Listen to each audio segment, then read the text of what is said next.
जय गुरु जी। जय गुरु जी सारी संगत को।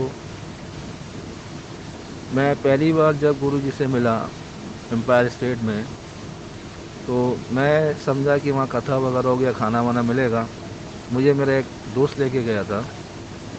मेनका गांधी गुरु जी के पीछे खड़ी थी। वो बहुत बड़े बड़े लोग आए थे। मैंने अपने दोस्त से कहा कि महाराज जी तो ऐसे कपड़े पहन रखे हैं जैसे रजनीश से पहन रखे हैं। क्षमा करना गुरु जी, मैं उससे अनजान था। फिर मैंने वहाँ लंगर किया, घर आ गया। मेरी एक छोटी सी गलती, मैं 13 साल तक गुरु जी के दर्शन नहीं कर पाया। एक दिन मेरी आंटी ने कहा कि बहुत नाम है, मेरे को उसने फ़ोटो दिखाई। मैंने इन्हें तो मैं जानता हूँ। हम दोनों पूछते पूछते एम्पायर स्टेट गए। गर्मी का टाइम था, दोनों भूखे थे और भूख के मारे बहुत परेशान हो रहे थे। तो मेरी आंटी ने कहा आप किसी के लिए ना, खास तौर से गुरु जी के लिए उल्टा मत बोलना, क्योंकि संगत जी पहले मेरी आदत थी, मैं भगवान वगैरह के लिए उल्टा बोल देता था। मैंने कहा नहीं, मैं उल्टा नहीं बोलूँगा। तो मैंने हाथ जोड़ के कहा, मैंने गुरु जी एम्पायर स्टेट दिखाओ कहाँ है। तो मैं वहीं खड़ा था। अंदर गया तो एक आंटी, जो वहाँ सेवादार आंटी थी, वहाँ हमने मत्था टेका। उन्होंने कहा कि भैया मंदिर तो बड़े मंदिर चला गया, दूर चला गया, आप वहाँ जाओ।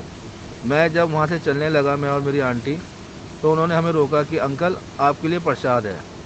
तो उस डब्बे में सिर्फ 2 लड्डू थे, जो एक मैंने खाया, एक मेरी आंटी ने खाया, और ऐसा लगा पता नहीं कितना पेट भर गया। उसके बाद मैं बड़े मंदिर गया, दर्शन करे और अपने घर आया। जहाँ मैं नौकरी करता था लॉकडाउन से पहले, जीएम ने मेरे संग उल्टा करके मेरी नौकरी चली गई। तो मैं जिद पे था कि मैं नौकरी नहीं करूँगा। 1 साल 2 साल, मतलब ये हालत हो गए थे। अब ये नहीं पता था कि अगले दिन दूध आएगा या नहीं आएगा। तो फिर मेरी आंटी ने कहा अब कुछ करो। तो मैं एक सज्जन को बार बार फ़ोन कर रहा था, वो किसी कंपनी में जीएम थे। तो वो मेरा फ़ोन नहीं उठाते थे और इग्नोर करते थे। तो फिर मैं एक दिन गुरुजी का जाप कर रहा था और मैं रो पड़ा। मैंने गुरुजी, मैं हार गया, आप जीत गए, आप जैसा चाहोगे मैं वैसा करूँगा। संगत जी आप बिलीव करना, जब मैं जाप करके उठा तो मेरे फ़ोन में उसी जीएम के 3 मैसेज थे कि call me immediately, call me immediately. ये लास्ट ईयर अगस्त की बात है। तो मैंने उन्हें कॉल करा, कहने नौकरी करेगा, मैंने बिल्कुल करूँगा। तो 15 अगस्त वाले दिन मैं और मेरी आंटी जगह देखने गए जहाँ मुझे नौकरी पे जाना था। तो वो कहने लगी, मैंने कहा यार ये बहुत दूर है और मैं नहीं करूँगा। मेरी आंटी ने कहा अगर गुरुजी ने भेजा है तो आप जाओ, और हमें अपने लिए ना बच्चों को लिए करना है, क्योंकि मेरा सारा जेवर, मेरी वाइफ का जेवर, मेरी आंटी का जेवर, और मतलब एक चीज़ नहीं थी, हमने बच्चों की गुल्लक तक फोड़ दी थी, हमारे पे 1 रुपया नहीं था। जैसे तैसे हम नौकरी करने के लिए शुरू करी। तो मैंने यार वहाँ के लिए जूता और 1 महीने का पेट्रोल। तो कह रही अब गुरुजी ने बोला है तो गुरुजी ही करेंगे। मैंने यार अगर पैसे होते, मतलब संगत ये लगा लो मेरे पे इतने पैसे नहीं थे कि मैं पेट्रोल डाल के डलवा के बाइक में और गुरुजी के दर्शन के लिए जाऊँ। तो मेरी आंटी ने, तो मेरा बेटा आया 11 साल का, कह रहा पापा उधर ना पर्स में पैसे रखे हैं।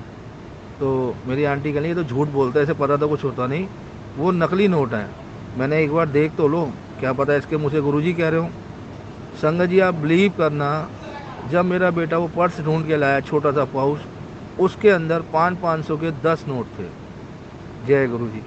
मैंने उन पैसों को लिया, उनसे मैं मंदिर गया, मंदिर हमने दर्शन करा, मैंने गुरु जी का शुक्राना करा, और वहाँ से मैं अपने घर आया।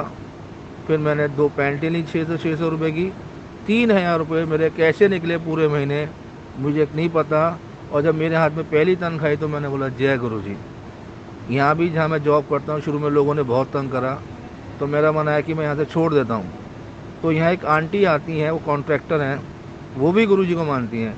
चली बेटा पीछे मत हट, अगर तू यहाँ आया है, गुरुजी ने भेजा है, तो जो तू ये तंग करते हैं वही यहाँ से चले जाएंगे। संगत जी आप बिलीव करना, उसमें से जो एक आदमी था, उसका कंपनी ने देहरादून ट्रांसफ़र कर दिया। जय गुरु जी।